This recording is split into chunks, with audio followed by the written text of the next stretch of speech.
नमस्कार दोस्तों, centre of dental treatment के एक और एपिसोड में आप सबका स्वागत है। दोस्तों, आज हम बात करने वाले हैं टेढ़े मेढ़े दांतों के बारे में। मैंने कुछ समय पहले टेढ़े मेढ़े दांतों के ऊपर एक वीडियो बनाया था जिसमें ये बताने की कोशिश करी थी कि अगर आपके दांत आगे पीछे हैं तो आपको किस प्रकार की प्रॉब्लम्स आ सकती हैं जिससे कि आने वाले समय में आपकी दिक्कतें बढ़ेंगी। आज हम थोड़ा सा इस बारे में बात करेंगे कि टेढ़े मेढ़े दांतों की समस्या को पनपने से पहले ही कैसे ठीक किया जा सकता है। और सबसे पहले तो हमें ये समझना ज़रूरी है कि टेढ़े मेढ़े दांत क्यों आते हैं। टेढ़े मेढ़े दांत इसलिए आते हैं क्योंकि जो आपके जबड़े का साइज़ होता है और जो आपके दांतों का साइज़ होता है वो आपस में एक साथ बैठते नहीं है, माने जितनी जगह चाहिए उतनी जगह अवेलेबल नहीं हो पाती, जिसकी वजह से दांत आपस में भीड़ की तरीके से हो जाते हैं और कुछ दांत आगे कुछ दांत पीछे हो जाते हैं। तो इसके लक्षण जो है वो बहुत पहले से दिखाई देने शुरू हो जाते हैं।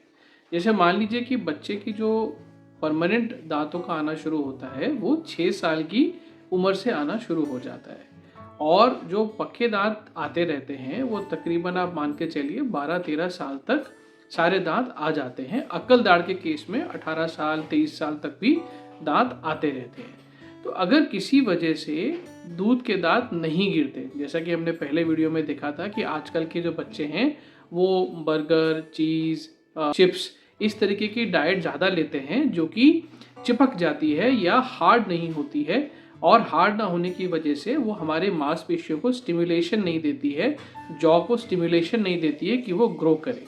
तो ऐसी कंडीशन में जॉ छोटे रह जाते हैं और दांत जो हैं उनको दिक्कत होती है बाहर निकलने में। अगर दूध के दांत इस वजह से अगर नहीं गिरते हैं तो पक्के दांत कहाँ से निकलेंगे। जब दूध के दांत हटेंगे तभी तो पक्के दांत बाहर आएंगे। तो दूध के दांत हमारे गिर नहीं रहे हैं और पक्के दांत हमारे निकल रहे हैं, जगह मिली नहीं है। तो फिर क्या होगा कि उस कंडीशन में सबसे पहला उपाय क्या करना पड़ता है कि बच्चों की एज को देख के और एक्सरे लेके कि नीचे वाला दांत हमारा प्रॉपरली आ रहा है या नहीं आ रहा है।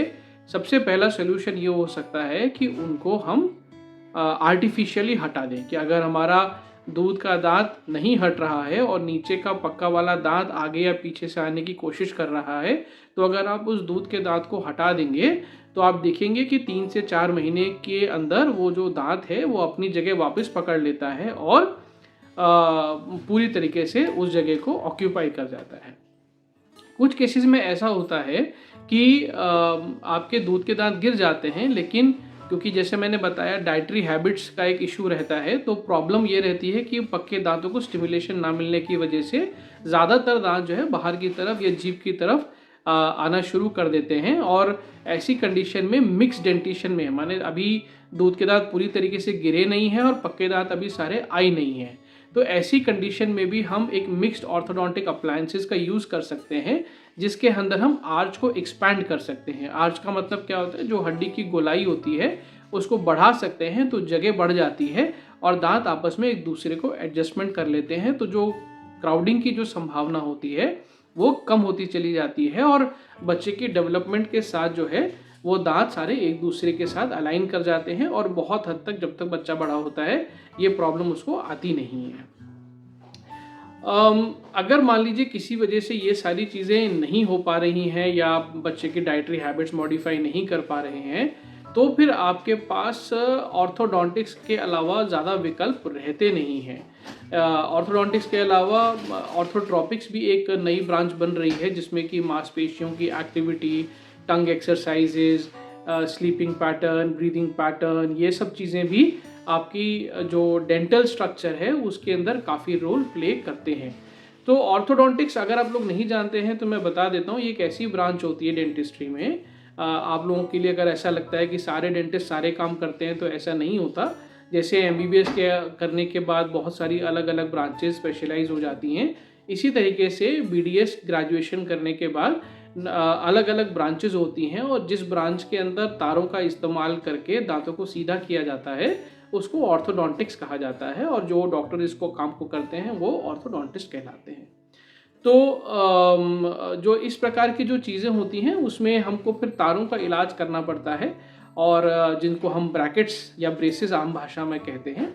उनका आपको प्रयोग करना पड़ेगा। जहाँ पर अगर सीवियर क्राउडिंग है, माने अगर बहुत ज़्यादा दांत आगे पीछे हैं, तो कितनी जगह हमको चाहिए सारे दांतों को बराबर करने के लिए, उसके बेस पे डॉक्टर 1, 2 या 4 दांत भी निकालने के लिए कह सकते हैं, क्योंकि उसके बाद जो जगह मिलती है उस जगह को इस्तेमाल करके जितने दांत तितर बितर हो गए हैं उन सबको अलाइन किया जाएगा, उनको पिरोया जाएगा और उस जगह को जो उस दांत को निकालने के बाद मिलती है वहाँ पे इस्तेमाल किया जा सकता है। आमतौर पे मैक्सिलरी फर्स्ट प्रीमोलर और मैंडिबुलर फर्स्ट प्रीमोलर ऐसे दांत होते हैं जिनको निकाला जाता है, और निकालने के बाद आगे की जो जगह होती है इनमें इन सबको एडजस्टमेंट किया जाता है।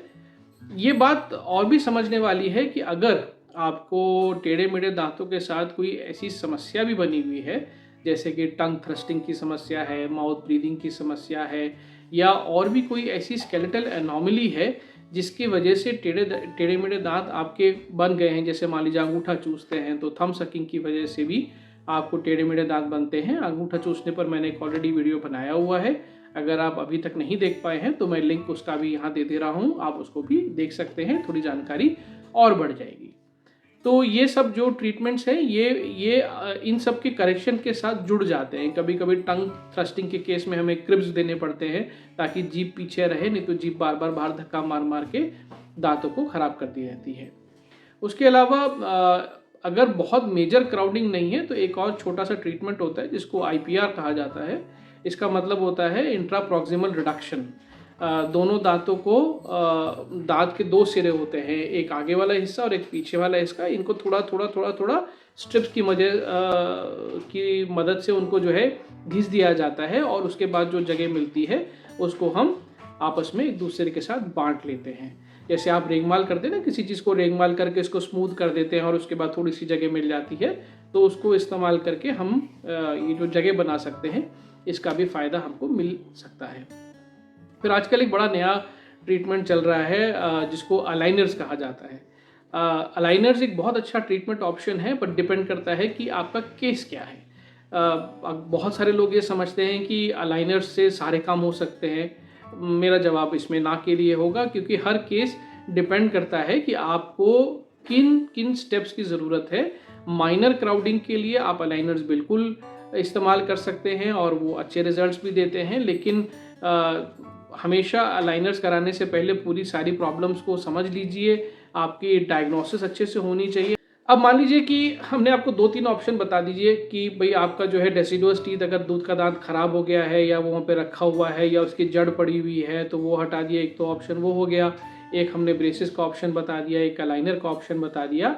अब कोई कहता है मुझे तारों का इलाज कराना ही नहीं है, मैं करा नहीं सकता तारों का इलाज, या वो ये कहता है कि मेरे लिए ब्रेसेस का इलाज बहुत महंगा है, या XYZ जो भी उसके कारण हो कि मैं ये ट्रीटमेंट करा ही नहीं सकता, तब मैं क्या करूँगा?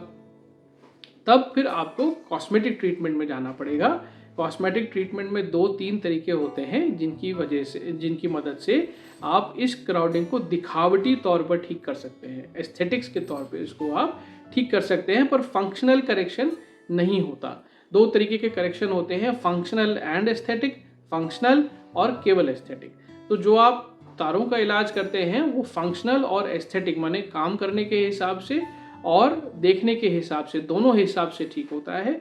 और जो अब मैं आपको ऑप्शन बताने वाला हूँ उसमें केवल देखने के हिसाब से ठीक होगा, क्योंकि जो जड़ें होती हैं वो उसमें आप उसको मॉडिफाई नहीं करते हो तो वो वाला पार्ट उसमें रह जाता है। तो वो क्या होता है, वो ये होता है कि क्राउन्स लगा दिए जाते हैं।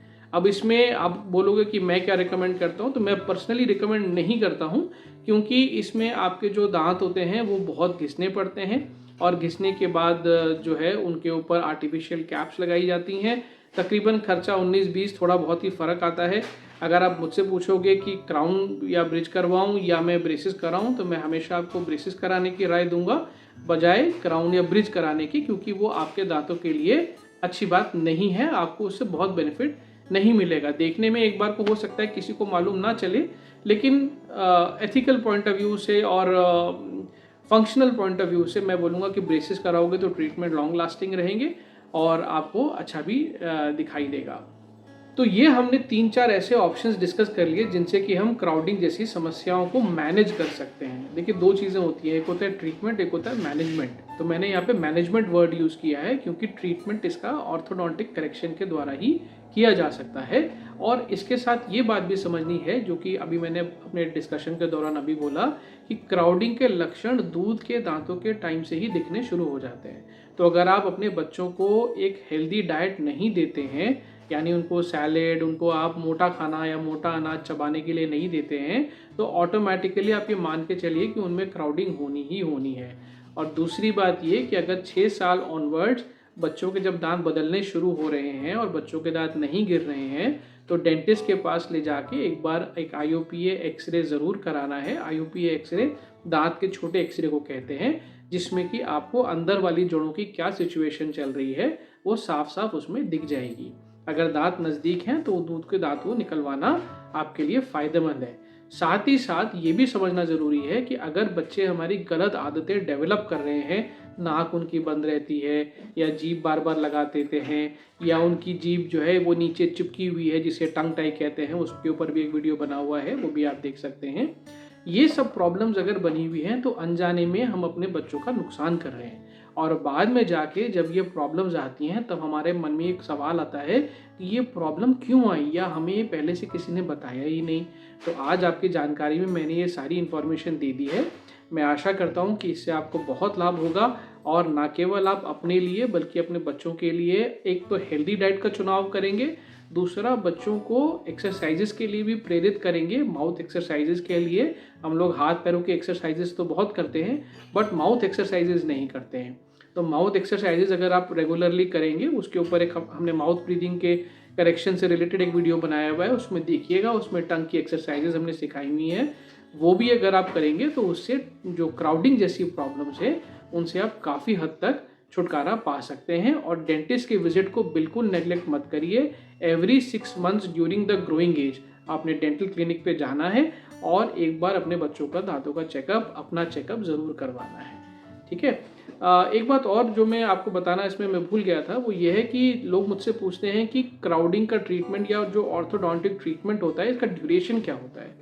तो कई बार हम बोलते लोगों को ज़रूर हैं कि 12 महीने से 15 महीने लगता है ऑर्थोडोंटिक के केसेस में, लेकिन कई बार केस टू केस वेरी करता है।